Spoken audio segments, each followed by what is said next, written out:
آیا می‌دانستید که مصرف قهوه می‌تواند خطر ابتلا به دیابت نوع دوم را تا 50% کاهش دهد؟ در این ویدیو با مزایا و معایب قهوه برای سلامتی آشنا میشیم و می‌بینیم که چگونه این نوشیدنی محبوب می‌تواند زندگی شما را تغییر دهد. پس تا پایان و با ما همراه باشید. سلام خدمت همین دوستان عزیز، دکتر جون هستم. امروز می‌خوایم در مورد قهوه صحبت کنیم و موارد مصرف این نوشیدنی رو با هم بررسی کنیم در 9 مورد. مورد اول، افزایش هوشیاری و بهبود عملکرد ذهنی. قهوه حاوی کافئین است که یک محرک طبیعی برای سیستم عصبی مرکزی است. مصرف کافئین می‌تواند به افزایش هوشیاری، بهبود تمرکز و کاهش خستگی کمک کند. در کل با مصرف کافئین مغز شما فعالتر است و بهتر تمرکز می‌کند و هوشیارتر به کاراتون میتونید رسیدگی کنید. مورد دوم، کاهش خطر برخی بیماری‌ها.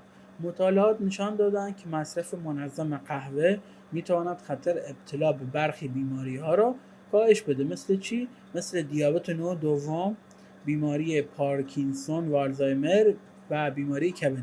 حالا چگونه؟ در دیابت نوع دوم مصرف قهوه میتواند حساسیت به انسولین را بهبود ببخشد و با این کار خطر ابتلا به بیماری دیابت نوع دوم کاهش پیدا میکنه. در بیماری پارکینسون و آلزایمر تحقیقات نشان میدن که مصرف کافئین ممکن است اثرات محافظتی در برابر این بیماری داشته باشد، نه درمان، اثرات محافظتی. در بیماری کبدی و بیماری مربوط به کبد مصرف قهوه میتواند به کاهش خطر ابتلا به بیماری‌های کبد از جمله سرطان کبد کمک کند. مورد سوم، بهبود سلامت پوست. بله درست شنیدید. دانه قهوه حاوی کافئین و اسیدهای کارولوژینیک است که خواص ضد التهاب و ضد میکروبی دارد و میتواند از شما در برابر آفتاب سوختگی محافظت کند. مورد پنجم، کاهش خطر افسردگی و افزایش شادی. کافئین موجود در قهوه میتواند با افزایش سطح دوپامین و سرتونین در مغز روحیه را افزایش دهد و خطر ابتلا به افسردگی را کاهش دهد. مورد ششم، افزایش عملکرد فیزیکی.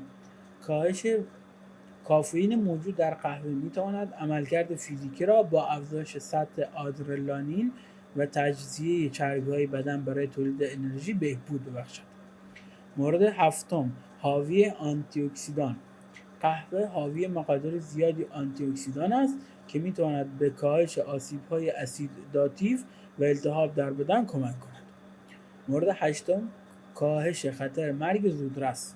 برخی از تحقیقات نشان می‌دهند که مصرف منظم قهوه با کاهش مرگ زودرس مرتبط است. مورد نهم، بهبود عملکرد دستگاه گوارش.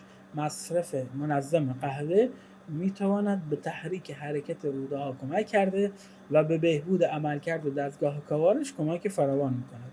حالا نکات مهم در مصرف قهوه، اینجا رو گوش بگیرید. مصرف معتدل یعنی چی؟ یعنی به اندازه. مصرف بیش از حد قهوه میتواند منجر به مشکلاتی مانند بیخوابی، افزایش اضطراب و مشکلات گوارشی بشه. پس مصرف قهوه یعنی چی؟ یعنی هر روز قهوه رو مصرف نکن. هفته یه بار، نهایتا هفته 2 بار بهترین عملکرد قهوه است. مصرف بدون افزودنی‌های مضر یعنی چی؟ یعنی قهوه را با شکر و خامه زیاد مصرف نکنید، اثرات منفی بر سلامتی داره.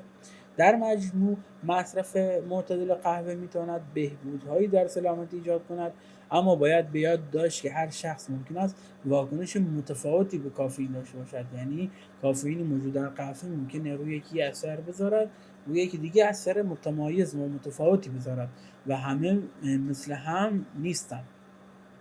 امیدوارم از ویدیو خوشتون اومده باشه.